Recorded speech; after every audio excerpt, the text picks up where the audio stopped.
اعوذ باللہ من الشیطان الرجیم بسم اللہ الرحمن الرحیم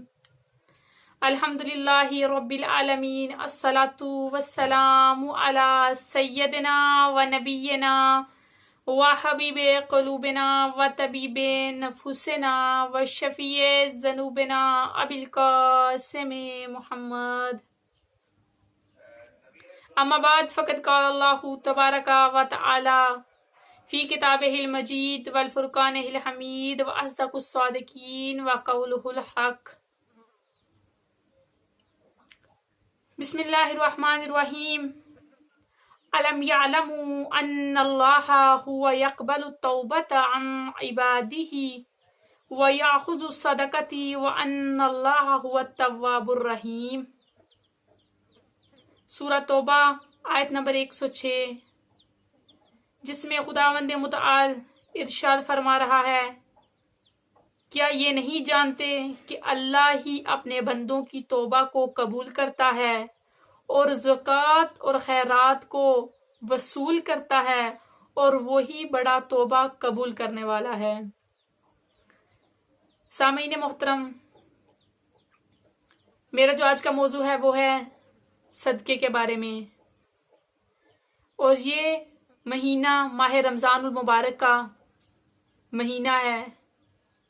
تو اس لیے میں صدقے کی فضیلت بیان کرتی چلوں، جس کے بارے میں خدا قرآن میں کہہ رہا ہے کہ میں ہی صدقے کو وصول کرتا ہوں۔ اسی کے ساتھ روایات کو بیان کرتی چلوں تو مولا کائنات علی ابن ابی طالب علیہ السلام فرماتے ہیں، برکت المال فی صدقتی، کہ مال کی برکت صدقے میں ہے۔ تو اس کا بیان کرنے کا مطلب کیا ہے کہ قرآن میں بھی خدا کہہ رہا ہے کہ میں صدقے کو قبول کرتا ہوں، میں خیرات کو خود وصول کرتا ہوں، اور آپ مولا کائنات بھی کہہ رہے ہیں کہ جو مال کی برکت ہے وہ صدقے میں ہے۔ تو ان دونوں کو اگر آیت اور روایات کا ملاحظہ کیا جائے تو پتہ چلتا ہے کہ صدقے کے بارے میں خدا کہتا ہے کہ صدقہ وہ ہے کہ جو موت کو ٹال دیتا ہے، جو بڑی سے بڑی پریشانیوں کو ٹال دیتا ہے، جو تمام تر مشکلات کو دور کرتا ہے، وہ صدقہ ہے۔ صدقہ ایک بہت بڑی عظیم عبادت ہے، اور صدقہ دینے سے تمام تر بلائیں ٹل جاتی ہیں۔ اور جو ہم مال خرچ کرتے ہیں، اگر اس مال میں سے صدقہ عطا کیا جائے تو خداوند متعال اس مال میں برکت ڈال دیتا ہے، اور جو شخص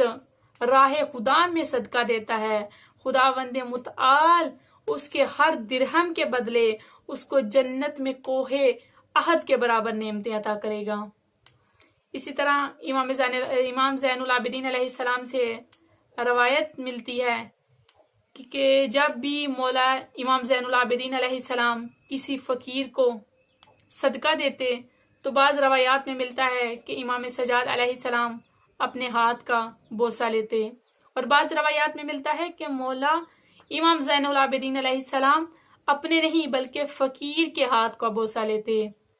تو کسی نے سوال کیا امام سے کہ آپ بوسہ کیوں لیتے ہیں؟ تو اس وقت امام سجاد علیہ السلام فرماتے ہیں، کیا تم نہیں جانتے کہ خداوند متعال نے قرآن میں سورہ توبہ آیت نمبر 106 میں ارشاد فرمایا ہے کہ یہاں تک کہ صدقہ اس فقیر کے، اس سائل کے ہاتھ میں پہنچے، اس سے پہلے خدا کہہ رہا ہے کہ میں خود صدقے کو وصول کرتا ہوں، اس لیے میں اس سائل کے ہاتھ کا بوسہ لیتا ہوں۔ تو اسی طرح ایک واقعہ آپ لوگوں کے سامنے بیان کرتی چلوں کہ حضرت داؤد علیہ السلام تشریف فرما تھے،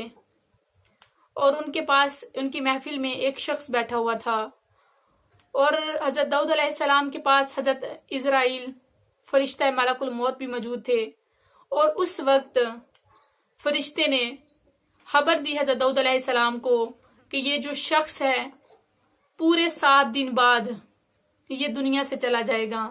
اس کی روح کو میں قبض کر لوں گا۔ وہ شخص کہ جس کے بارے میں حضرت عزرائیل علیہ السلام نے حکم دیا تھا کہ وہ شخص اٹھ کر محفل سے باہر گیا، اور جب راستے میں جا رہا تھا تو راستے میں اس کو ایک فقیر نظر آیا کہ جو استغاثہ بلند کر رہا تھا۔ اس شخص نے اس مستحق فقیر کو صدقہ دیا اور چل پڑا۔ جیسے ہی 7 روز گزرتے ہیں وہ شخص دوبارہ حضرت داؤد علیہ السلام کی خدمت میں حاضر ہوتا ہے۔ جب حضرت داؤد علیہ السلام کی خدمت میں حاضر ہوتا ہے تو حضرت داؤد علیہ السلام اس شخص کو دیکھ کر بہت حیران ہوتے ہیں۔ تو اس وقت ملک الموت سے سوال کرتے ہیں کہ آپ نے نہیں بتایا تھا کہ 7 دن بعد اس شخص کی روح کو میں قبض کر لوں گا؟ تو اس وقت حضرت ملک الموت کیا بتاتے ہیں؟ کہتے ہیں حضرت داؤد سے کہ اس شخص نے صدقہ دیا تھا اور خداوند متعال نے اس کے صدقہ عطا کرنے کے بدلے میں اس کی زندگی کو 70 سال کے لیے اور بڑھا دیا ہے۔ سامعین محترم، یہ روایات میں جو ملتا ہے کہ صدقہ موت کو ٹال دیتا ہے، تو یہ واقعاً حقیقتاً بات ہے کہ صدقہ موت کو ڈال دیتا ہے۔ تو اس لیے یہ ماہ رمضان المبارک کا مہینہ ہے۔ میں آپ لوگوں سے سب سے جو بھی میری ویڈیو کو دیکھ رہا ہے ان سب سے التماس کرتی ہوں کہ اس رحمتوں اور برکتوں والے مہینے کو، جس کے آخری ایام چل رہے ہیں، اس مہینے میں خصوصاً اس مہینے میں جتنے بھی مستحق افراد ہیں ان کو صدقہ دیا جائے، ان کی مالی امداد کی جائے، تاکہ خداوند متعال ان تمام صدقات کے ذریعے خداوند متعال آپ لوگوں کی توفیقات خیر میں اضافہ فرمائے۔ اور آخر میں خداوند متعال سے دعا کرتے ہیں کہ خداوند متعال ہمارے آقا اور مولا امام مہدی اجل اللہ تعالی فرج و شریف کے ظہور میں تعجیل فرمائے، اور خداوند متعال ہم سب کو اپنے وقت کے امام زمانہ کے لیے، ان کے ظہور کے لیے زمینہ سازی کرنے کی توفیق عطا فرمائے۔ صدق اللہ العلی العظیم۔